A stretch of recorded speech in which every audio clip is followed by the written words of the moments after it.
ഇവിടെ ആമുഖ പ്രഭാഷണം നടത്തിയ ശ്രീ PS ജ്യോതിഷ്, നാഷണലിസ്റ്റ് കേരള കോൺഗ്രസിന്റെ സംസ്ഥാന ചെയർമാൻ ശ്രീ കുരുവിള മാത്യൂസ്, അതേപോലെ BJPയുടെ മുതിർന്ന നേതാവ് ശ്രീ വെള്ളിയാകുളം പരമേശ്വരൻ, അതേപോലെ ഇവിടെ ADJS ജില്ലാ കമ്മിറ്റി അംഗം ശ്രീ സോമൻ സാർ, BJP ജില്ലാ വൈസ് പ്രസിഡന്റ് ശ്രീ സജീവ് ലാൽ, മണ്ഡലം അധ്യക്ഷൻ കൃഷ്ണകുമാർ, അങ്ങനെ ഒരുപാട് നേതാക്കന്മാർ ഇവിടെ ഉണ്ട്.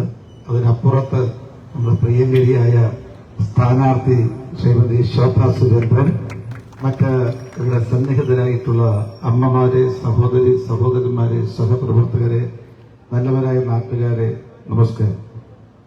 ഈ പരിപാടി കുറെ മണിക്കൂറുകൾ മുമ്പ് ആരംഭിച്ചതാണെന്ന് തോന്നുന്നു. ജ്യോതിഷന്റെ ആമുഖ പ്രസംഗം വളരെ ഗംഭീരമായിട്ട് നടന്നു എന്നാണ് ഞാൻ മനസ്സിലാക്കുന്നത്. കാലിക രാഷ്ട്രീയ സാഹചര്യങ്ങളെ സംബന്ധിച്ച്, അതുപോലെ തെരഞ്ഞെടുപ്പിന്റെ രാഷ്ട്രീയ പ്രസക്തിയും പ്രാധാന്യത്തെ സംബന്ധിച്ച് ഇവിടെ പ്രതിപാദിച്ചു കാണുമെന്ന് ഞാൻ പ്രതീക്ഷിക്കുകയാണ്. പ്രിയമുള്ളവരെ, 18ാം ലോക്സഭാ തെരഞ്ഞെടുപ്പിന് ഇനി ഏതാനും ദിവസങ്ങൾ മാത്രമേ കേരളത്തെ സംബന്ധിച്ചുള്ളൂ. 26-ാം തീയതിയാണ് കേരളത്തിലെ വോട്ടർമാർ, ആലപ്പുഴയിലെ വോട്ടർമാർ പോളിംഗ് ബൂത്തിലേക്ക് പോകുന്നത്. ഈ അവസരത്തിൽ നമുക്ക് നമ്മുടെ ഈ രാജ്യത്ത് നടക്കുന്ന ലോക്സഭാ തെരഞ്ഞെടുപ്പിന്റെ രാഷ്ട്രീയ പ്രാധാന്യത്തെക്കുറിച്ച്, പ്രത്യേകതയെക്കുറിച്ച് മനസ്സിലാക്കണം. കഴിഞ്ഞ 17 ലോക്സഭാ തെരഞ്ഞെടുപ്പുകളിൽ നിന്നും ഏറെ വ്യത്യസ്തതയുള്ള തെരഞ്ഞെടുപ്പാണ് 18ാം ലോക്സഭാ തെരഞ്ഞെടുപ്പ്.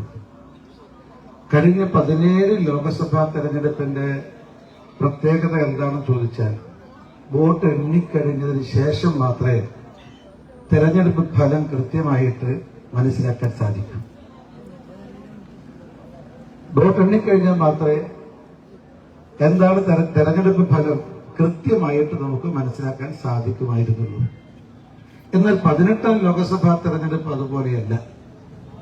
വോട്ട് എണ്ണുന്നതിന് മുമ്പ്, തെരഞ്ഞെടുപ്പ് പ്രചരണ പ്രവർത്തനങ്ങൾ ആരംഭിക്കുന്നതിന് മുമ്പ് തന്നെ 18ാം ലോക്സഭാ തെരഞ്ഞെടുപ്പിൽ രാജ്യത്ത് എന്താണ് സംഭവിക്കാൻ പോകുന്നത്, ആരാണ് രാജ്യം ഭരിക്കാൻ പോകുന്നത്, ആരാണ് രാജ്യത്തിന്റെ പ്രധാനമന്ത്രിയാകാൻ പോകുന്നത് എന്ന് ഈ നാട്ടിലെ നഴ്സറി കുട്ടികൾ പറയും. ഈ തണ്ണീർമുക്കം പഞ്ചായത്തിലെ നഴ്സറി കുട്ടികളോട് ചോദിച്ചാൽ, ജൂൺ 4-ന് വോട്ട് എണ്ണിക്കഴിഞ്ഞാൽ രാജ്യം ആരാണ് ഭരിക്കാൻ പോകുന്നത്, ആരാണ് രാജ്യത്തിന്റെ പ്രധാനമന്ത്രിയാകാൻ പോകുന്നത് എന്ന് തണ്ണീർമുക്കം പഞ്ചായത്തിലെ നഴ്സറി കുട്ടികളോട് ചോദിച്ചാൽ അവർ പറയും, ലോകാദരണീയനായ നേതാവ്, നമ്മുടെ പ്രിയങ്കരനായ പ്രധാനമന്ത്രി നരേന്ദ്ര ദാമോദർദാസ് മോദി രാജ്യത്തിന്റെ പ്രധാനമന്ത്രിയായി 3ാമതും അധികാരത്തിൽ. ഞാൻ സംശയം, ആകെ രാജ്യത്ത് നടക്കുന്ന ചർച്ച എന്താ ഇപ്പോൾ? NDAക്ക് 400+ സീറ്റ് കിട്ടുമോ, 420 സീറ്റ് കിട്ടുമോ, 390 സീറ്റ് കിട്ടുമോ? ഇതാണ് രാജ്യവ്യാപകമായുള്ള ചർച്ച. ആകാശം ഇടിഞ്ഞു വീണാലും, ഭൂമി പിളർന്നു പോയാലും, ഗംഗാനദി വറ്റിപ്പോയാലും, പ്രിയമുള്ളവരെ, നരേന്ദ്ര ദാമോദർദാസ് മോദി 3ാമതും രാജ്യത്തിന്റെ പ്രധാനമന്ത്രി. ഒരു ഭാഗത്ത് NDAക്ക് 400 സീറ്റ്, 410 സീറ്റ്, 420 സീറ്റ് എന്ന് പറയുമ്പോൾ മറുഭാഗത്തും ചർച്ചയുണ്ട്. കോൺഗ്രസിന് KC വേണുഗോപാലിന്റെ പാർട്ടിക്ക് 40 സീറ്റാണോ, 35 സീറ്റാണോ, 30 സീറ്റാണോ, 25 സീറ്റാണോ എന്ന് ചർച്ച നടത്തുന്നുണ്ട്. അതുകൊണ്ടാണ് ജ്യോതിഷ് പറഞ്ഞത്, പ്രിയമുള്ളവരെ, 400+ന്റെ കൂടെ നിൽക്കണമോ, 40+ന്റെ കൂടെ നിൽക്കണമോ? ഇതാണ് ഈ രാജ്യത്തെ ജനങ്ങളുടെ മുന്നിലുള്ള ഏക ചോദ്യം. നമ്മൾ 400+ എന്ന് പറഞ്ഞപ്പോൾ അതിനെ അംഗീകരിച്ചവരാരെന്നറിയോ? നമ്മൾ മാത്രമല്ല, കോൺഗ്രസിന്റെ അഖിലേന്ത്യാ അധ്യക്ഷൻ മല്ലികാർജുന ഖാർഗെ പറഞ്ഞു, മോദിജി അങ്ങ് പറഞ്ഞത് BJPക്ക് 370+ഉം NDAക്ക് 400+ഉം ആണ്. അങ്ങക്ക് തെറ്റുപറ്റി. താങ്കളുടെ പാർട്ടിയായ BJPക്ക് തന്നെ 400+ സീറ്റ് കിട്ടാൻ വേണ്ടി പോവുകയാണെന്ന്. ഈ തെരഞ്ഞെടുപ്പിന് മുമ്പ് തന്നെ എതിരാളികൾ പരാജയം സംഭവിച്ചിരിക്കുകയാണ്. ഇത് 17 ലോക്സഭാ തെരഞ്ഞെടുപ്പിലും കണ്ടിട്ടില്ല. 18ാം ലോക്സഭാ തെരഞ്ഞെടുപ്പിൽ മാത്രമാണ് കാണാൻ പോകുന്നത്. ഇതാണ് 18ാം ലോക്സഭാ തെരഞ്ഞെടുപ്പിന്റെ പ്രത്യേകത. 40+ ആണ് കോൺഗ്രസിന് കിട്ടാൻ പോകുന്നതെന്ന് ആരാ പറഞ്ഞെന്നറിയോ? BJP അല്ല, NDA അല്ല. ഈ BJPക്കെതിരെ മോഡിക്കെതിരെ രൂപം കൊണ്ട IND സഖ്യത്തിന് IND എന്ന് പേര് കൊടുത്തത് ബംഗാളിലെ ദീദി മമതാ ബാനർജിയാണ്. മമതാ ബാനർജി പറഞ്ഞു ഈ ലോക്സഭാ തെരഞ്ഞെടുപ്പിൽ കോൺഗ്രസിന് 40+ സീറ്റ് കിട്ടുന്ന. അപ്പൊ അതുകൊണ്ടാണ് ഞാൻ സൂചിപ്പിച്ചത്, ആകെ നമ്മുടെ മുന്നിൽ ഒരേ ഒരു ചോദ്യം മാത്രമേ ഉള്ളൂ, 400+ കൂടെ വേണോ അല്ല 40+ന്റെ കൂടെ വേണോ എന്ന്. 40+ന്റെ കൂടെയാണ് ഈ ആലപ്പുഴയെങ്കിൽ എന്താ സംഭവിക്കാൻ പോകുന്നത്? ലോകസഭയിൽ പോയിട്ട് കൂവാൻ സാധിക്കും. മാത്രമല്ല ലോകസഭയ്ക്ക് പുറത്തുള്ള ഡൽഹിയിലെ ലോകസഭയ്ക്ക് പുറത്തുള്ള ആ ഗാന്ധി പ്രതിമയ്ക്ക് കീഴെ ഇരുന്നിട്ട് ധർണ നടത്താൻ സാധിക്കും. അങ്ങനെ ഒരു ആരിഫിനെ നമുക്ക് വേണോ? അങ്ങനെ ജനപ്രതിനിധിയെ നമുക്ക് വേണോ? അതേ സമയത്ത് 400+ന്റെ കൂടെ ഈ ആലപ്പുഴയെ ഉൾപ്പെടുത്താൻ സാധിച്ചാൽ 400 ജനപ്രതിനിധികൾ ഒരാളായി ശ്രീമതി ശോഭാ സുരേന്ദ്രൻ ജയിച്ചു വന്നാൽ നരേന്ദ്രമോദിയോടൊപ്പം കൈകോർക്കുന്ന, ഒന്നുകൂടി ഞാൻ പറയുന്നു, നരേന്ദ്രമോദി മന്ത്രിസഭയിലെ ഒരംഗമായിട്ടുള്ള ശ്രീ ശോഭാ സുരേന്ദ്രൻ മാറുമെന്ന കാര്യം സംശയമില്ല. ഇത്രയും വർഷക്കാലം നമുക്ക് നഷ്ടപ്പെട്ടു പോയ നമ്മുടെ വികസന പ്രവർത്തനങ്ങൾ, അനന്തമായ വികസന സാധ്യതയുള്ള ഈ ആലപ്പുഴ ലോകസഭാ മണ്ഡലത്തിൽ വികസനമെത്തിക്കാൻ ശ്രീമതി ശോഭാ സുരേന്ദ്രനെ താമര അടയാളത്തിൽ വോട്ട് രേഖപ്പെടുത്തി വിജയിപ്പിച്ചാൽ സാധ്യമാകുമെന്ന കാര്യം യാതൊരു സംശയമില്ല. BJP മത്സരിക്കുന്നത്, NDA മത്സരിക്കുന്നത് ബഹുഭൂരിപക്ഷത്തോടുകൂടി അധികാരത്തിലേറാൻ വേണ്ടിയിട്ടാണ്. ബഹുഭൂരിപക്ഷത്തോട് അധികാരത്തിലേറാൻ വേണ്ടിയിട്ടാണ്. എന്നാൽ മാർക്സിസ്റ്റ് പാർട്ടിയും കോൺഗ്രസും മത്സരിക്കുന്നത് അതിജീവനത്തിന് വേണ്ടിയിട്ടാണ്. അതിജീവനം എന്ന് പറഞ്ഞാൽ നിലനിൽപ്പിന് വേണ്ടി കിട്ടും. നിങ്ങൾ കണ്ടില്ലേ, CPM-ന്റെ സംസ്ഥാന നേതാക്കന്മാർ തന്നെ സമ്മതിച്ചിരിക്കുകയാണ്. അതായത് മാർക്സിസ്റ്റ് പാർട്ടി മത്സരിക്കുന്നത് ചിഹ്നം സംരക്ഷിക്കാൻ വേണ്ടിയിട്ടാണ്, അധികാരത്തിലെത്താൻ വേണ്ടിയിട്ടല്ല, പ്രധാനമന്ത്രി പദത്തിലെത്താൻ വേണ്ടിയിട്ടല്ല, ചിഹ്നം സംരക്ഷിക്കാൻ, അതിജീവനത്തിന് വേണ്ടിയാണ് മത്സരിക്കുന്നത്. ശോഭാ സുരേന്ദ്രൻ മത്സരിക്കുന്നത്, NDA മത്സരിക്കുന്നത് ഭൂരിപക്ഷത്തോടുകൂടി അധികാരത്തിലേൽക്കാനാണെങ്കിൽ മാർക്സിസ്റ്റ് പാർട്ടിയും കോൺഗ്രസും മത്സരിക്കുന്നത് അതിജീവനത്തിന് വേണ്ടി, നിലനിൽപ്പിന് വേണ്ടി, ചിഹ്നത്തിന് വേണ്ടിയിട്ടാണ്. അതുകൊണ്ടാണ് മാർക്സിസ്റ്റ് പാർട്ടിയുടെ സമുന്നതനായ നേതാവ് AK ബാലൻ പറഞ്ഞു, എന്താ സഖാക്കന്മാരെ, സുഹൃത്തുക്കളെ, ഇത്തവണ നമുക്ക് എല്ലാവർക്കും അരിവാൾ ചുറ്റിക നക്ഷത്രത്തിൽ മത്സരിക്കാം. അടുത്ത തെരഞ്ഞെടുപ്പിൽ നമുക്ക് അരിവാൾ ചുറ്റിക നക്ഷത്രത്തിൽ മത്സരിക്കാൻ സാധ്യമല്ല. നമ്മുടെ ധീരരായ സഖാക്കന്മാരുടെ ചിഹ്നം എന്താ? ഈനാമ്പേച്ചിയോ മരപ്പട്ടിയോ ആവുന്ന. നമ്മളെല്ലാവരും ഈ ചേർത്തല ഭഗവതിയോട് പ്രാർത്ഥിക്കുക, AK ബാലന്റെ നാവെന്ന് പൊന്നായി തീരട്ടെ. പക്ഷെ ഒരു കാര്യമുണ്ട് പ്രിയമുള്ളവരെ, ഇലക്ഷൻ കമ്മീഷനോട് നമുക്കൊരു അഭ്യർത്ഥന അറിയോ? ഈ മാർക്സിസ്റ്റ് പാർട്ടിക്ക് ഈനാമ്പേച്ചിയെയോ മരപ്പട്ടിയെയോ സ്ഥാനാർത്ഥിയാക്കി, അല്ല മരപ്പട്ടിയോ ചിഹ്നമായി അനുവദിക്കുന്നതിന് മുമ്പ് ഈ രണ്ടുപേരോടും അഭിപ്രായം ചോദിക്കണം. ഇല്ലെങ്കിൽ ഈനാമ്പേച്ചിയും മരപ്പട്ടിയും മാനനഷ്ടത്തിന് കോടതിയിൽ പോകും. കാരണം അവർക്ക് അപമാനമാണ്. മാർക്സിസ്റ്റ് പാർട്ടിയുടെ ചിഹ്നമായി ഈനാമ്പേച്ചിയോ മരപ്പട്ടിയോ നിശ്ചയിച്ചാൽ അത് ഈനാമ്പേച്ചിക്കും മരപ്പട്ടിക്കും അപമാനകരമാകും. ഏതായാലും ബാലന്റെ ബുദ്ധി അപാര. എന്താ? മാർക്സിസ്റ്റ് പാർട്ടിക്ക് ഏറ്റവും അനുയോജ്യമായ ചിഹ്നം ഈനാമ്പേച്ചിയാണ്. കാരണം എന്താ? ഈനാമ്പേച്ചി ഈ വംശഹത്യ നേരിടുന്ന ഒരു ജീവിയാണ്. അതുപോലെ വംശഹത്യ നേരിടുന്ന CPM-ന് ഏറ്റവും അനുയോജ്യമായ ചിഹ്നം ഈ ഈനാമ്പേച്ചി തന്നെയാണ്, അല്ലെങ്കിൽ മരപ്പട്ടി തന്നെയാണ് എന്ന കാര്യത്തിൽ യാതൊരു സംശയവുമില്ല. പ്രിയമുള്ളവരെ, ഈ തെരഞ്ഞെടുപ്പിന് ശേഷം മാർക്സിസ്റ്റ് പാർട്ടി, ഇതുപോലത്തെ മാർക്സിസ്റ്റ് പാർട്ടി അടുത്ത തെരഞ്ഞെടുപ്പിൽ ഉണ്ടാകില്ല. നിങ്ങൾ എഴുതി വെച്ചു. മാർക്സിസ്റ്റ് പാർട്ടിയുടെ കൗണ്ട് ഡൗൺ തുടങ്ങിയിരിക്കുന്നു, യാതൊരു സംശയവുമില്ല. അതുപോലെ കോൺഗ്രസിനെ സംബന്ധിച്ചും ചിഹ്നത്തിന് വേണ്ടി അവരും മത്സരിക്കുന്നത്. KC വേണുഗോപാലിന്റെ നേതാവുണ്ടല്ലോ രാഹുൽ ഗാന്ധി. ഈ തെരഞ്ഞെടുപ്പ് കഴിഞ്ഞാൽ രാഹുൽ ഗാന്ധി എന്തിനാ മത്സരിക്കുന്നത്? ചുരം കയറിയിട്ട് മത്സരിക്കുന്നത് എന്തിനാ? പ്രധാനമന്ത്രിയാകാൻ വേണ്ടിയിട്ടാണോ? രാഹുൽ ഗാന്ധി പ്രധാനമന്ത്രിയാകുമെന്ന് തലക്കകത്ത് ആൾതാമസമുള്ള ഒരു കുഞ്ഞു കുട്ടി പോലും വിശ്വസിക്കുന്നില്ല. പ്രധാനമന്ത്രിയാകാൻ വേണ്ടിയിട്ടല്ല മത്സരം. ഇനി പ്രതിപക്ഷ നേതാവാകാൻ വേണ്ടിയിട്ടാണോ മത്സരിക്കുന്നത്? ഔദ്യോഗിക പ്രതിപക്ഷ നേതാവാകാൻ 2014 കഴിഞ്ഞില്ല, 2019 കഴിഞ്ഞില്ല. ഇപ്പൊ രാഹുൽ ഗാന്ധി മത്സരിക്കുന്നത് പ്രതിപക്ഷ നേതാവാകാൻ വേണ്ടിയിട്ടുമല്ല. ഇനി പിന്നെ എന്താ ചാൻസ് ഉള്ളത്? ഈ 40 സീറ്റ് അല്ലെങ്കിൽ 40 താഴെ സീറ്റ് വന്നാൽ ഒരുപക്ഷെ IND സഖ്യത്തിലെ ഏറ്റവും വലിയ ഘടകകക്ഷിയുടെ നേതാവാകാൻ പോലും രാഹുൽ ഗാന്ധിക്ക് പറ്റിയെന്ന് വരില്ല പ്രിയമുള്ളവരെ.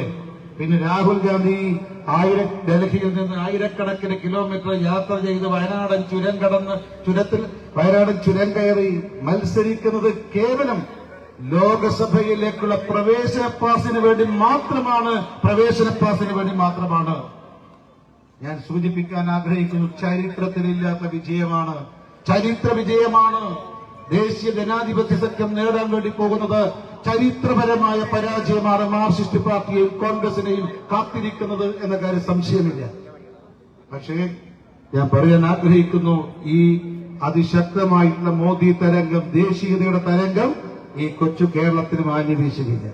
എനിക്ക് തോന്നുന്നു, ഞാൻ ഈ തെരഞ്ഞെടുപ്പ് ഈ സ്ഥാനാർത്ഥിയുടെ പര്യടന പരിപാടിയുടെ ഉദ്ഘാടനമാണ് ഇവിടെ നടക്കുന്നത്. ഈ ജനക്കൂട്ടത്തെ കാണുമ്പോൾ എനിക്ക് വലിയ സന്തോഷവും ആത്മവിശ്വാസവും ആവേശവും തോന്നുകയാണ്.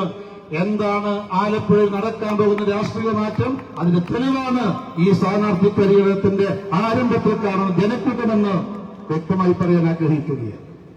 ഞാൻ മനസ്സിലാക്കുന്നത്, ഈ ആലപ്പുഴയിലുടനീളം വലിയ പ്രചണ്ഡമായിട്ടുള്ള രാഷ്ട്രീയ കൊടുങ്കാറ്റ് തന്നെയാണ് ആഞ്ഞു വീശുന്നത്. ഈ കൊടുങ്കാറ്റിൽ പല വമ്പന്മാരും LDF-ന്റെയും UDF-ന്റെയും വമ്പന്മാരായ സ്ഥാനാർത്ഥികൾ കടപുഴകുമെന്ന കാര്യത്തിൽ യാതൊരു സംശയവുമില്ല.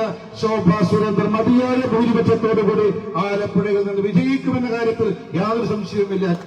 നമ്മുടെ കേരളത്തിന്റെ രാഷ്ട്രീയ അന്തരീക്ഷമത, ആലപ്പുഴയുടെ രാഷ്ട്രീയ സാഹചര്യമത. ഇതിപ്പോ മാർക്സിസ്റ്റ് പാർട്ടിക്കും കോൺഗ്രസിനും പരാജയത്തിന്റെ ചൂട് മനസ്സിലാക്കാൻ തുടങ്ങിയിരിക്കുകയാണ്. കാരണം ഇപ്പം ജനങ്ങളിപ്പോ എല്ലാവരും പറഞ്ഞു കഴിഞ്ഞിരിക്കുന്നു, എന്താ BJP NDA ജനവിധി തേടുന്നത് വർഗീയത അല്ലെങ്കിൽ വിഭാഗീയത അല്ലെങ്കിൽ വിദ്വേഷ രാഷ്ട്രീയം പ്രചരിപ്പിച്ചല്ല. 10 കൊല്ലക്കാലം നരേന്ദ്രമോദി സർക്കാർ രാജ്യത്ത് നടപ്പാക്കിയ ഐതിഹാസികവും അത്ഭുതകരവുമായ വികസന പ്രവർത്തനങ്ങളും ജനക്ഷേമ പ്രവർത്തനങ്ങളും ജനങ്ങൾ മുഴുവൻ ജനങ്ങളതിന്റെ ഗുണഭോക്താക്കളാണ്. 1,53,00,000 കേരളത്തിലെ പാവപ്പെട്ടവർ പറയുന്നു, ഞങ്ങൾക്കൊരു മാസം ഒരാൾക്ക് 5 കിലോഗ്രാം വീതം അരിയാണ് നരേന്ദ്രമോദി തന്നത്. 40 മാസമായി കൊടുക്കുന്നു. പ്രിയമുള്ളവരെ, ഒരു മാസം ഒരു വീട്ടില് ഈ 40 മാസത്തിനുള്ളിൽ, ഈ കഴിഞ്ഞ 40 മാസത്തിനുള്ളിൽ ഒരാൾക്ക് 2 ടൺ അരിയാണ് നരേന്ദ്രമോദി സർക്കാർ കൊടുത്തത്.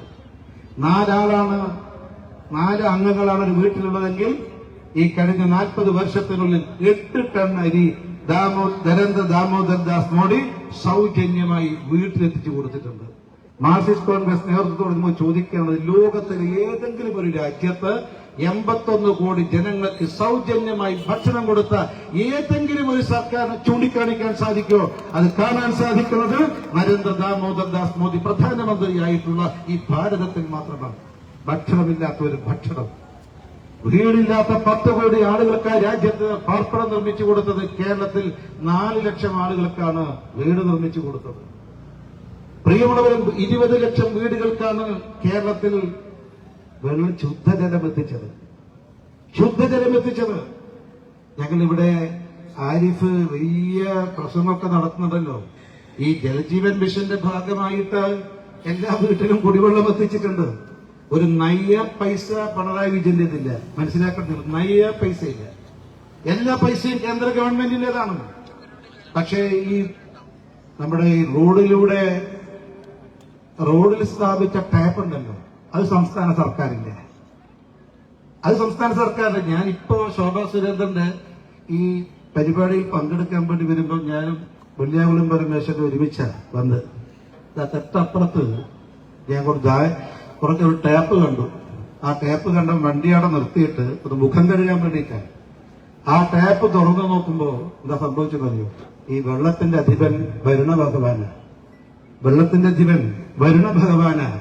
ആ വരുണ ഭഗവാനെ പ്രാർത്ഥിച്ചിട്ട് ആ ടാപ്പ് തുറന്നപ്പോ, പ്രിയമുള്ളവരെ, വരുണ ഭഗവാൻ പ്രത്യക്ഷപ്പെട്ടില്ല, വായു ഭഗവാനാ പ്രത്യക്ഷ കാറ്റ്. ഇതാണ് ഇടതുപക്ഷ മുന്നണിയുടെ വികസനം എന്ന് പറയുന്നത്. നരേന്ദ്രമോദി 18 ലക്ഷം കേരളത്തിലെ വീടുകളിൽ വെള്ളം എത്തിച്ചപ്പോ ഇതാ ഇവരുടെ 19 കൊല്ലക്കാലത്തെ വികസനമാണ് ഞാൻ സൂചിപ്പിച്ചത്. ഇത് മാത്രമല്ല, 32 ലക്ഷം കർഷകർക്കാണ് പ്രതിവർഷം 6,000 രൂപ വീട്ടിലെത്തിച്ചു കൊടുത്തത്. മാത്രമല്ല ഇവിടെ പാവപ്പെട്ടവരെന്തെങ്കിലും അസുഖം വന്നാൽ നമുക്ക് അമേരിക്കയിൽ പോകാൻ പറ്റൂല. ഇവിടെ പട്ടിണിപ്പാവങ്ങളുടെ പടത്തലവൻ പിണറായി വിജയന് ചെറിയ അസുഖം വന്നാൽ അമേരിക്കയിലേക്ക് ഫ്ലൈറ്റ് കയറും, വിമാനം കയറും. നമുക്ക് പോകാൻ പറ്റുമോ? ഇല്ല. അങ്ങനെ പോകാൻ പറ്റാത്ത ആളുകൾക്ക് 5 ലക്ഷം രൂപയുടെ പ്രതിവർഷം 5 ലക്ഷം രൂപയുടെ സൗജന്യമായ ചികിത്സ അനുവദിക്കുന്ന ആയുഷ്മാൻ ഭാരത് പദ്ധതി നടപ്പാക്കിയത് നരേന്ദ്രമോദി സർക്കാർ. ഇത് എണ്ണിയാലൊടുങ്ങാത്ത അറബിക്കഥകൾ പോലെ ദിവസങ്ങളോളം പറഞ്ഞാലും വിവരിച്ചാലും തീരാത്ത ഒരുപാട് ക്ഷേമ പദ്ധതികളും വികസന പദ്ധതികളും ഈ കഴിഞ്ഞ 10 വർഷത്തിൽ നടപ്പാക്കിയിട്ടുണ്ട്. ഈ വികസനവും ജനക്ഷേമവും പറഞ്ഞുകൊണ്ടാണ് താമര അടയാളത്തിൽ ശോഭാ സുരേന്ദ്രന് നാം വോട്ട് ചോദിക്കുന്നത്. എന്താണ് KC വേണുഗോപാലിന് വോട്ട് ചോദിക്കുമ്പോൾ KC വേണുഗോപാൽ പറയാനുള്ളത് എന്താ? ആരിഫിന് പറയാനുള്ളത് എന്താ? അവർക്കൊന്നും പറയാനില്ല. അതുകൊണ്ട് അവരിപ്പോ CA ഈ നമ്മൾ വികസനത്തിന്റെ അജണ്ട, വികസന വിഷയങ്ങൾ അവതരിപ്പിക്കുമ്പോൾ അവർ വിഭാഗീയതയുടെ, വിദ്വേഷത്തിന്റെ, വിഭജനത്തിന്റെ വിഷയങ്ങൾ അവതരിപ്പിച്ചുകൊണ്ടാണ് വോട്ട് ചോദിക്കുന്നത്. ഇവിടെ മുസ്ലിങ്ങൾക്ക് രക്ഷയില്ല, മുസ്ലിങ്ങൾ 2ാം തരം പൗരന്മാരാണ്, വർഗീയത പ്രചരിപ്പിക്കുന്നു. താനി വർഗീയത മാത്രമല്ല, ദേശവിരുദ്ധ ശക്തികളെയും മതഭീകരന്മാരെയും തീവ്രവാദികളെയും വീതം വെച്ചെടുക്കുകയാണ് കോൺഗ്രസും മാർക്സിസ്റ്റ് പാർട്ടിയും ചെയ്യുന്നത്. അതുകൊണ്ട് പ്രിയമുള്ളവരെ, എന്ന അഭിമാനത്തോടുകൂടി തല ഉയർത്തി നിന്നുകൊണ്ട് താമര അടയാളത്തിൽ നമുക്ക് വോട്ട് ചോദിക്കാൻ സാധിക്കും. ഇത് ജനങ്ങൾ ഇതിൽ വിശ്വസിക്കുന്നു. ജനങ്ങൾ അതിന്റെ അടിസ്ഥാനത്തിൽ NDAക്ക് അനുകൂലമായിട്ട് സമ്മതിദാനാവകാശം രേഖപ്പെടുത്താൻ പോകുന്നു. കേരളത്തിൽ വലിയൊരു രാഷ്ട്രീയ മാറ്റം നടക്കുന്നു. അദൃശ്യമായ അതിശക്തമായ ഒരു അടിയൊഴുക്ക് കേരളത്തിൽ നടന്നുകൊണ്ടിരിക്കുകയാണ്. അതുകൊണ്ട് ദേശീയ ജനാധിപത്യ സഖ്യം ഈ തെരഞ്ഞെടുപ്പിൽ അത്ഭുതകരമായ അട്ടിമറി വിജയം നേടുമെന്ന കാര്യത്തിൽ യാതൊരു സംശയമില്ല. പിണറായി വിജയൻ പറഞ്ഞു, എന്താ NDA 1ാം സ്ഥാനത്ത് എത്താൻ പോകുന്നില്ല, 2ാം സ്ഥാനത്ത് എത്താൻ പോകുന്നില്ല. ഞാൻ പിണറായി വിജയനോട് ചോദിക്കാൻ ആഗ്രഹിക്കുന്നു, ഈ തെരഞ്ഞെടുപ്പിൽ ഭാരതീയ ജനതാ പാർട്ടി ദേശീയ ജനാധിപത്യ സഖ്യം കേരളത്തിൽ വിജയിച്ചാൽ മുഖ്യമന്ത്രി സ്ഥാനം രാജിവെക്കാൻ പിണറായി വിജയൻ തയ്യാറാകുമോ എന്ന് പ്രഖ്യാപിക്കണം. പക്ഷെ ഇപ്പോ ഞാൻ ദീർഘിപ്പിക്കുന്നില്ല, നമ്മുടെ സമയം വൈകിയിരിക്കുന്നു. ഇപ്പോ എല്ലാ ജനങ്ങൾക്കും മനസ്സിലായി കഴിഞ്ഞിരിക്കുന്നു, ഈ IND സഖ്യത്തിന്റെ പ്രധാനം. IND സഖ്യത്തിന് BJP വിരുദ്ധ, മോദി വിരുദ്ധ സഖ്യം ദേശീയ തലത്തിൽ നിലവിൽ വന്നിട്ടുണ്ട്. അതിലെ പ്രമുഖ ഘടകകക്ഷികളാണ് കോൺഗ്രസും CPM-ഉം. ഡൽഹിയിലെത്തിയാൽ ഒരു മുന്നണി, ഇവിടെ എത്തിയ 2 മുന്നണി. ഈ തട്ടിപ്പ് ജനങ്ങൾ മനസ്സിലാക്കി കഴിഞ്ഞിട്ടുണ്ട്. ഇപ്പോ ആ തട്ടിപ്പ് ജനങ്ങൾ മനസ്സിലാക്കി കഴിഞ്ഞു എന്ന് തോന്നിയപ്പോ ഇപ്പൊ ചില പൊറാട്ട് നാടകങ്ങൾ ഇവിടെ ആരംഭിച്ചിട്ടുണ്ട്. പിണറായി വിജയൻ രാഹുൽ ഗാന്ധിയോട് ചോദിക്കുന്നു, രാഹുൽ ഗാന്ധി തിരിച്ച് പിണറായി വിജയനോട് ചോദിക്കുന്നു. എന്താ ചോദ്യം? ഈ ഒരേ ദേശീയ തലത്തിൽ ഒരേ സഖ്യത്തിലെ ഘടകകക്ഷിയായിട്ടുള്ള CPM-ന്റെ കോൺഗ്രസിന്റെ നേതാവ് രാഹുൽ ഗാന്ധി പറയുക, എന്താ പിണറായി വിജയനെ ജയിലടക്കാത്തതെന്നാണ്. എന്താ നരേന്ദ്രമോദി പിണറായി വിജയനെ ജയിലടക്കാത്തത്? തിരിച്ച് അങ്ങോട്ട് പിണറായി വിജയൻ പറയുന്നതെന്നറിയോ? ഒന്നിനും കൊള്ളാത്തവനാണ് രാഹുൽ ഗാന്ധി, വിശ്വസിക്കാൻ കൊള്ളാത്തവനാ, പക്വതയില്ലാത്തവനാ. മാത്രമല്ല EP ജയരാജൻ പറഞ്ഞത്, എന്തുകൊണ്ടാണ് ഈ രാഹുൽ ഗാന്ധിയെ നാഷണൽ ഹെറാൾഡ് പത്രത്തിന്റെ കേസിൽ എന്തുകൊണ്ടാണ് ജയിലടക്കാത്തത് എന്ന മാർക്സിസ്റ്റ് പാർട്ടിയുടെ നേതാവ് ജയരാജൻ ചോദിക്കുന്നത്.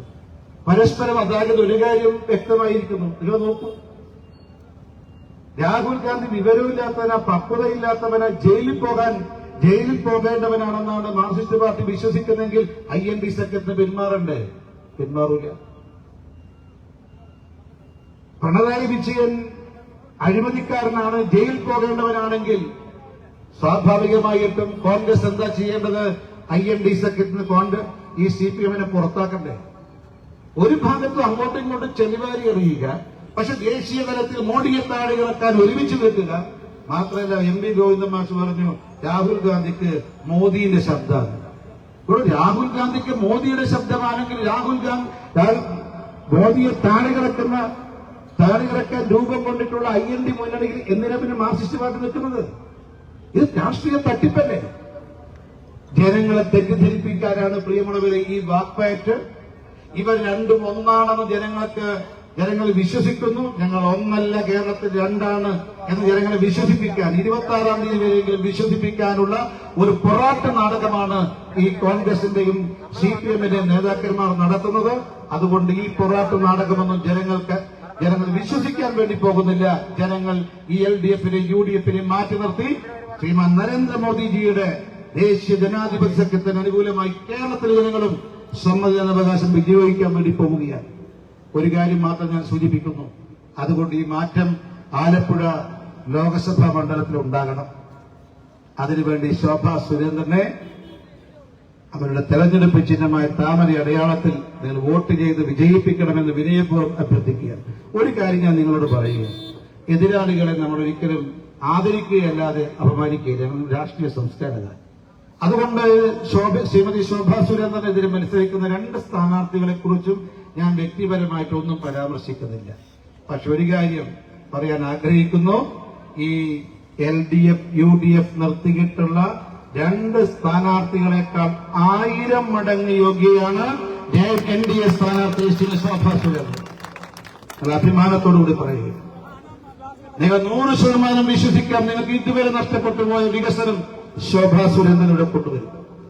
നമ്മുടെ കേന്ദ്ര നേതൃത്വവുമായി പ്രധാനമന്ത്രിയുമായി നേരിട്ട് ബന്ധമുള്ള ഒരു സാരഥിയെ സ്ഥാനാർത്ഥിയെ ഈ ആലപ്പുഴയിൽ ലഭിച്ചു എന്നുള്ളത് നമുക്ക് അഭിമാനകരമാണ്. സഹപ്രവർത്തകരെ, സുഹൃത്തുക്കളെ, നാട്ടുകാരെ, അതുകൊണ്ട് ശോഭാ സുരേന്ദ്രനെ വൻ ഭൂരിപക്ഷത്തോടുകൂടി വിജയിപ്പിക്കണമേ എന്ന് വിനയപൂർവ്വം അഭ്യർത്ഥിക്കുകയാണ്, അപേക്ഷിക്കുകയാണ്.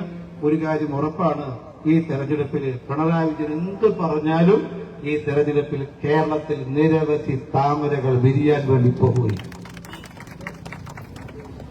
ഞാൻ പറയാൻ ആഗ്രഹിക്കുന്നത്, ഇനി അടുത്തൊരു അപേക്ഷ, കേരളത്തിൽ വിരിയാൻ വേണ്ടി പോകുന്ന നിരവധി താമരകളിൽ ഒരു താമര ഈ ആലപ്പുഴയിലെ താമരയാക്കി മാറ്റാൻ എന്റെ അമ്മമാരെ, സഹോദരിമാരെ, സഹപ്രവർത്തകരെ, സുഹൃത്തുക്കളെ, എല്ലാവരുടെയും വിലയേറിയ വോട്ട്, നിങ്ങൾ സ്വാധീനിക്കാവുന്ന എല്ലാവരുടെയും വോട്ട് താമര അടയാളത്തെ രേഖപ്പെടുത്തണമേ എന്ന് വിനയപൂർവ്വം അഭ്യർത്ഥിക്കുന്നു. 26-ാം തീയതി സുപ്രഭാതം പൊട്ടുവിരിയുമ്പോൾ അങ്ങ് കിഴക്കൻ ചക്രവാളത്തിൽ സൂര്യന്റെ ചെങ്കതം ഭൂമിയിലേക്ക് പതിക്കുമ്പോൾ നിങ്ങൾ എല്ലാവരുടെയും മനസ്സിൽ ഒരു മാറ്റത്തിന്റെ പ്രതീകമായി താമര വിരിയുമാറാകട്ടെ. മനസ്സിൽ വിരിഞ്ഞ താമരയുമായി പോളിംഗ് ബൂത്തിലേക്ക് മാർച്ച് ചെയ്ത് ബാലറ്റ് കടലാസിൽ കാണുന്ന മനോഹരമായ താമര ചിഹ്നത്തിൽ എല്ലാവരുടെയും സമ്മതിദാനാവകാശം രേഖപ്പെടുത്തിക്കൊണ്ട് ഒരു രാഷ്ട്രീയ മാറ്റത്തിന്, രാഷ്ട്രീയ പരിവർത്തനത്തിന്, രാഷ്ട്രീയ നവോത്ഥാനത്തിന് ഞങ്ങൾ എല്ലാവരും നേതൃത്വം നൽകണം. അതുവഴി നമ്മുടെ പ്രിയങ്കരിയായ സ്ഥാനാർത്ഥി ശ്രീമതി ശോഭാ സുരേന്ദ്രനെ വൻ ഭൂരിപക്ഷത്തോടുകൂടി വിജയിപ്പിക്കണമെന്ന് വിനയപൂർവ്വം അഭ്യർത്ഥിച്ചും അപേക്ഷിച്ചുകൊണ്ട് നിങ്ങളെല്ലാവരും അത് തയ്യാറാകുമെന്നുള്ള ശുഭാപ്ത വിശ്വാസത്തോടുകൂടി ഈ പരിപാടി ഔപചാരികമായി ഉദ്ഘാടനം ചെയ്ത് പ്രഖ്യാപിക്കുന്നു. നിങ്ങൾക്ക് നമസ്കാരം. വന്ദേ മാതരം. അടുത്ത സ്വീകരണ പരിപാടിയാണ്. സ്വീകരണം നൽകുന്നതിന് വേണ്ടി ഇവിടെ എത്തിച്ചേർന്നിട്ടുള്ള എല്ലാ പാർട്ടി പ്രവർത്തകരും LDF പ്രവർത്തകരെത്തണം. തുക്കോതമംഗലം ഏരിയ കമ്മിറ്റിക്ക് വേണ്ടി പ്രസിഡന്റ് ശ്രീ ബൈജു കൊണ്ടാടിക്കരി ശവജജിയെ ഷാളണിച്ച് സ്വീകരിക്കുന്നു.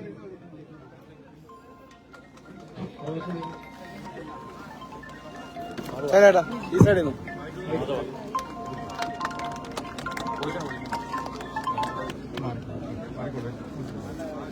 മണ്ഡല കമ്മിറ്റിക്ക് വേണ്ടി ശ്രീ ബി ബൈജു, മണ്ഡലം സെക്രട്ടറി ശ്രീ രാഘവൻ ചന്ദ് ശവജജി സ്വീകരിക്കുന്നു. Area vice president Shri KP Shajimon, area general secretary Shri TR Baiju, secretary Aniyan Unnikrishnan Velliyakulam, KT Thankamani NDA management committee PP Sathyan OBC Morcha മണ്ഡലം president, area vice president Shri Sabitha, 186 number booth കമ്മിറ്റിക്ക് വേണ്ടി president Shri Girish, 186 number booth കമ്മിറ്റിക്ക് വേണ്ടി secretary Shri Janardhanan, 187 number booth കമ്മിറ്റിക്ക് വേണ്ടി ശ്രീ വിനോദ്, 131 നമ്പർ ബൂത്ത് കമ്മിറ്റിക്ക് വേണ്ടി president Shri Rathnappan, 131 number booth കമ്മിറ്റിക്ക് വേണ്ടി secretary Shri Vinod, 133 number booth കമ്മിറ്റിക്ക് president Shri Sugalal, 133 number booth secretary Shri Sajimon, Hindu ഐക്യവേദിക്ക് വേണ്ടി taluk vice president Shri Shri Nadesan, 184 number booth committee president, 158 number booth secretary BJP മഹിളാ മണ്ഡലം വൈസ് പ്രസിഡന്റ് ശ്രീ രമാദേവി, തുള ബ്രാഹ്മണ സമൂഹം വനിതാ സമാജ പ്രസിഡന്റ് ശ്രീ കാവേരി അമ്മ,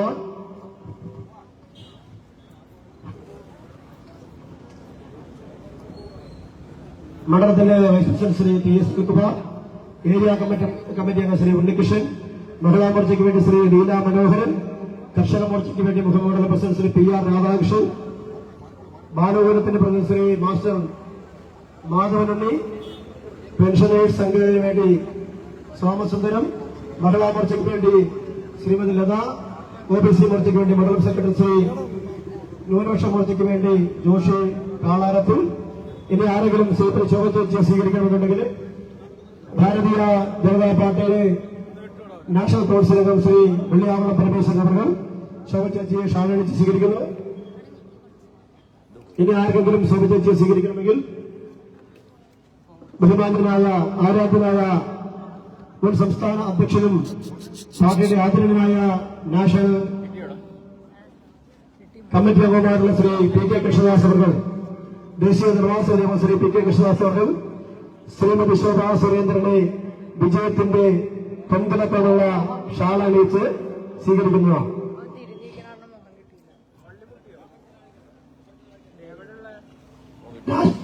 നാഷണൽ കോൺഗ്രസിന് നാഷണലിസ്റ്റ് കേരള കോൺഗ്രസിന് വേണ്ടി സംസ്ഥാന ചെയർമാൻ ശ്രീ കുരുവിള മാത്യൂസ് ചോദിച്ചു സ്വീകരിക്കുന്നു.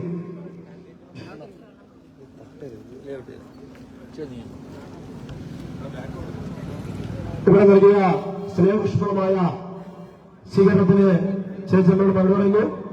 ചേച്ചിയുടെ മറുപടി പ്രസംഗം കഴിഞ്ഞാൽ ഉടൻ തന്നെ അവരവർ വന്നിട്ടുള്ള മോട്ടോർ ബൈക്ക് എടുക്കുക. ഇപ്പൊ തന്നെ നമ്മൾ സമയം അതിക്രമിച്ചിരിക്കുകയാണ്. ജയ് ജയ് ശോഭാ സുരേന്ദ്രൻ, ജയ് ജയ് NDA.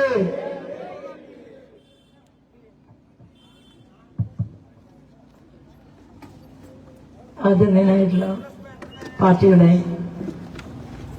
നമ്മളെല്ലാവരുടെയും കൃഷ്ണദാസേട്ടൻ ശ്രീ കുരുവിള മാത്യൂസ്, എന്റെ സുഹൃത്തും കുറെ ദിവസങ്ങളായി നമ്മളോടൊപ്പം യാത്ര ചെയ്തുകൊണ്ടിരിക്കുന്ന BDJSന്റെ സംസ്ഥാന ജനറൽ സെക്രട്ടറി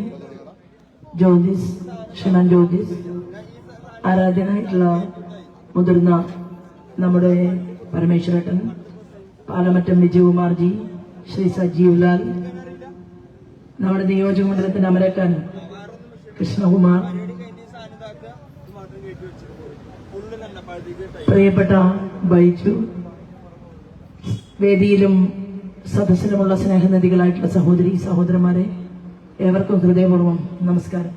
വളരെ ദീർഘമായിട്ടുള്ള ഒരു പ്രസംഗത്തിന്റെ പ്രസക്തി ഇല്ല എന്നുള്ളതാണ്. ഇന്ത്യൻ രാഷ്ട്രീയത്തിന്റെയും സംസ്ഥാന രാഷ്ട്രീയത്തിന്റെയും രത്ന ചുരുക്കം വളരെ ഭംഗിയായിട്ടുള്ള വാക്കുകളിൽ നമ്മുടെ പ്രിയപ്പെട്ട കൃഷ്ണദാസേട്ടൻ അവതരിപ്പിച്ചു കഴിഞ്ഞു. ഇത് നമുക്ക് ഒരു വലിയ പോരാട്ടം തന്നെയാണ്. ഈ പോരാട്ടം എന്ന് പറയുന്നത് എത്രയോ വർഷങ്ങളായി ഒരേ നേർരേഖയിലൂടെ സഞ്ചരിച്ച് പ്രത്യയശാസ്ത്രത്തിന്റെ പ്രതിബദ്ധത മനസ്സിലേക്ക് ആവാഹിച്ച് നമ്മുടെ പൂർവികരായിട്ടുള്ള ആളുകൾ ഈ പ്രസ്ഥാനത്തെ കൈപിടിച്ച് നടത്തുമ്പോൾ നമുക്ക് രാഷ്ട്രീയ പ്രവർത്തനം എന്നുള്ളത് ഇവിടെ കാണുന്ന കോൺഗ്രസിനെ പോലെയോ മാർക്സിസ്റ്റ് പാർട്ടിയെ പോലെയോ ചെറിയൊരു കാര്യമല്ല. ഒരു തെരഞ്ഞെടുപ്പിന് വേണ്ടി മാത്രം മത്സര രംഗത്ത് വരുന്നവരുമല്ല ഭാരതീയ ജനതാ പാർട്ടിയുടെ NDAയുടെ സാരഥികൾ. നമ്മളെ ഏൽപ്പിച്ചിട്ടുള്ള കർത്തവ്യം എന്ന് പറയുന്നത് ഈ സമൂഹത്തിന്റെ വഴികാട്ടികളായിട്ട് നമുക്ക് മാറാൻ സാധിക്കണം എന്നുള്ളതാണ്. ആരാധനായ മോദിജി പറഞ്ഞിട്ടുള്ളത്, ഒരു വ്യക്തി MLAയോ MP യോ മന്ത്രിയോ കേന്ദ്രമന്ത്രിയോ ആകുമ്പോൾ ആ വ്യക്തി ഒരു സേവകനായിരിക്കണം, ഒരു സേവികയായിരിക്കണം എന്നാണ്. അങ്ങനെ ആലപ്പുഴ പാർലമെന്റ് മണ്ഡലത്തിലെ സഹോദരി സഹോദരന്മാരോട് എനിക്ക് പറയാനുള്ളത്, ഞാൻ നിങ്ങളുടെ മുഴുവൻ സമയ ജോലിക്കാരിയായിരിക്കും എന്ന പ്രതിജ്ഞ ചെയ്തുകൊണ്ടാണ് ഈ തെരഞ്ഞെടുപ്പിന്റെ മുന്നിൽ നിൽക്കുന്നത്. ഒട്ടേറെ കാര്യങ്ങൾ നമുക്ക് ചെയ്തു തീർക്കാനുണ്ട്. ഒരു വലിയ വികസന രേഖ നമ്മളിവിടെ അവതരിപ്പിച്ചിട്ടുണ്ട്. നമുക്കിവിടെ ഒരു സൈനിക സ്കൂൾ അത് കൊണ്ടുവരണം. നമുക്ക് ഇവിടുത്തെ കുട്ടികൾക്ക് പഠിക്കാൻ കേന്ദ്രീയ വിദ്യാലയത്തിന്റെ 2 കേന്ദ്രീയ വിദ്യാലയങ്ങൾ, വലിയ ഒരു പാർലമെന്റ് മണ്ഡലം, നമുക്കൊരു വിദ്യാലയം പോലും ഇല്ല, 2 വിദ്യാലയങ്ങൾ വേണം.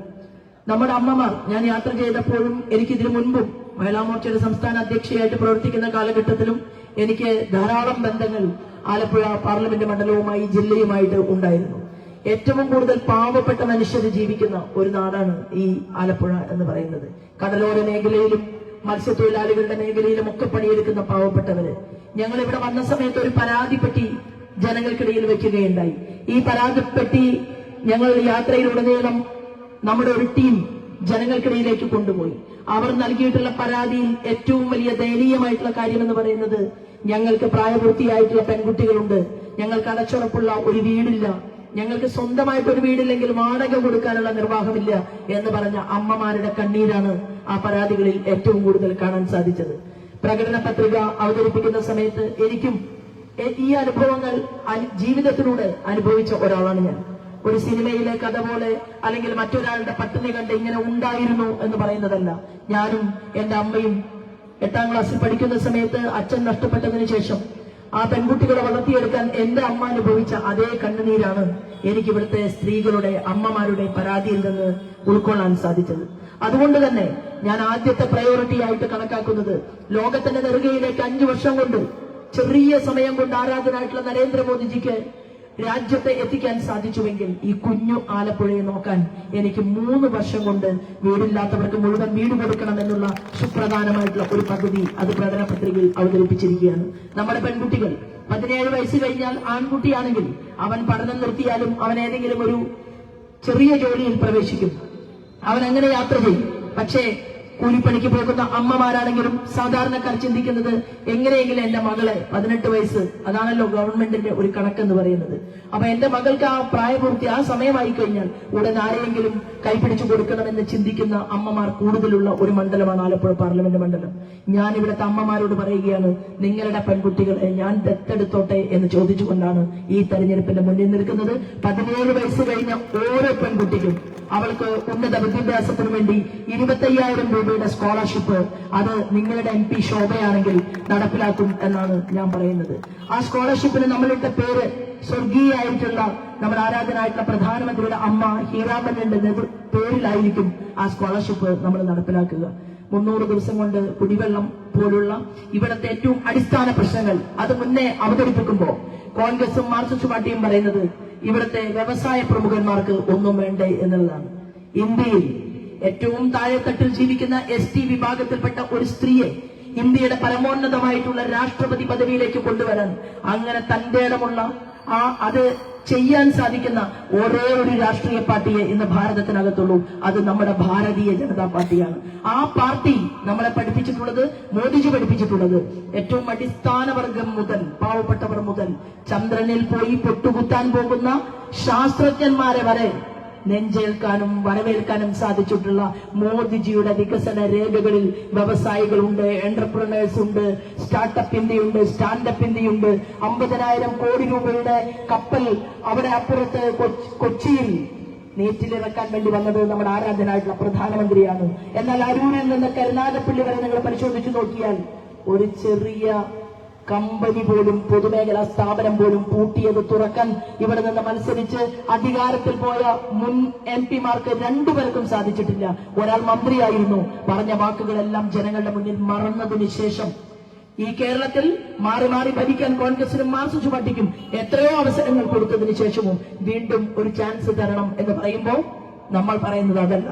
നമ്മൾ ചോദിക്കുന്നത് മോദിജിക്കെതിരെ പ്രതിഷേധിക്കാൻ പോകുന്ന ഒരാളെ കിട്ടിയാൽ ആലപ്പുഴ പാർലമെന്റ് മണ്ഡലത്തിൽ വികസനം ഉണ്ടാകില്ല. എന്താ കാരണം? നേരത്തെ ദാസേട്ടൻ പറഞ്ഞതുപോലെ അവിടെ ചെന്ന് മോദി ഗവൺമെന്റിനെതിരായിട്ട് യുദ്ധപ്രഖ്യാപനം നടത്തുകയല്ല വേണ്ടത്. മറിച്ച് രാജ്യത്തിന്റെ പ്രധാനമന്ത്രി നൽകുന്ന 300ഓളം വരുന്ന പദ്ധതികൾ അത് നേടിയെടുക്കാൻ വേണ്ടി അദ്ദേഹവുമായിട്ട് സംസാരിക്കാൻ പാർലമെന്റിലെ സമയം കഴിഞ്ഞാൽ വേണമെങ്കിൽ അദ്ദേഹത്തിന്റെ കാൽക്കരൊന്ന് നമസ്കരിച്ച് ഞങ്ങളുടെ ആലപ്പുഴയിലെ പാവങ്ങളെ രക്ഷിക്കണമെന്ന് ആവശ്യപ്പെടാൻ നമുക്ക് അത്തരത്തിലുള്ള പ്രതിഷേധിക്കാനുള്ള ആളല്ല പോകേണ്ടത് എന്നാണ് ഞാൻ എന്റെ സഹോദരന്മാരോട് പറയുന്നത്. അത് ആലപ്പുഴയിലെ ജനത ഹൃദയം തുറന്ന് സ്വീകരിച്ചിട്ടുണ്ട് എന്നാണ് ഇത്രയും ദിവസത്തെ സ്ഥാനാർത്ഥി പര്യടനത്തിലൂടെ എനിക്ക് ബോധ്യപ്പെട്ടിട്ടുള്ളത്. മാത്രമല്ല ഇവിടെ ഇരിക്കുന്ന കൃഷ്ണദാസ് പോലെ ദേശീയ തലത്തിൽ ഏറെ നാളുകളായിട്ട് പ്രവർത്തിച്ചുകൊണ്ടിരിക്കുന്ന എത്രയോ ജ്യേഷ്ഠ തുല്യരായിട്ടുള്ള ആളുകൾ ശോഭാ സുരേന്ദ്രന്റെ മുന്നിലുണ്ട്. ശോഭയായിരിക്കില്ല ആലപ്പുഴ പാർലമെന്റ് മണ്ഡലത്തിൽ MP ആയാൽ ഈ ആലപ്പുഴയെ വഴി നടത്തിക്കുന്നത്. വളരെയധികം കഴിവും പ്രാപ്തിയുമുള്ള ഒരു വലിയ ജനസഭ വിളിച്ചുകൂട്ടി അവരുടെ നേതൃത്വത്തിലായിരിക്കും ഓരോ ദിവസത്തെയും ഈ MP എന്നുള്ള രീതിയിൽ നിങ്ങളുടെ ശോഭയുടെ പ്രവർത്തനം എന്ന് പറഞ്ഞുകൊണ്ടാണ് ഞാൻ നിങ്ങളുടെ മുന്നിൽ നിൽക്കുന്നത്. എല്ലാവരും അനുഗ്രഹിക്കണമെന്നും ആശീർവദിക്കണമെന്നും പറഞ്ഞുകൊണ്ട് എന്റെ തെരഞ്ഞെടുപ്പ് ചിഹ്നം താമരയാണ്. മറ്റു രാഷ്ട്രീയ കാര്യങ്ങളിലേക്കൊന്നും ഞാൻ കടക്കുന്നില്ല. നിങ്ങൾ ഒരവസരം തരിക എന്ന് മാത്രം പറഞ്ഞ് എന്നെ കണ്ടതിനും സ്വീകരിച്ചതിനും എന്നോടൊപ്പം കൈകോർത്തു പിടിക്കുന്നതിനും ഹൃദയം നൽകിക്കൊണ്ട് ഞാൻ നിങ്ങളോട് പറയാൻ ആഗ്രഹിക്കുന്നു, ഓരോ പൂമാലയും ഓരോ ഷാലുകളും അത് വികസനത്തിന്റെ രൂപത്തിൽ ആലപ്പുഴ പാർലമെന്റ് മണ്ഡലത്തിലേക്ക് ഞാൻ തിരിച്ചു പിടിക്കുമെന്നുള്ള പ്രഖ്യാപനവുമായിട്ട് ഞാൻ എന്റെ വാക്കുകൾ നിർത്തുന്നു. വന്ദേ മാതരം.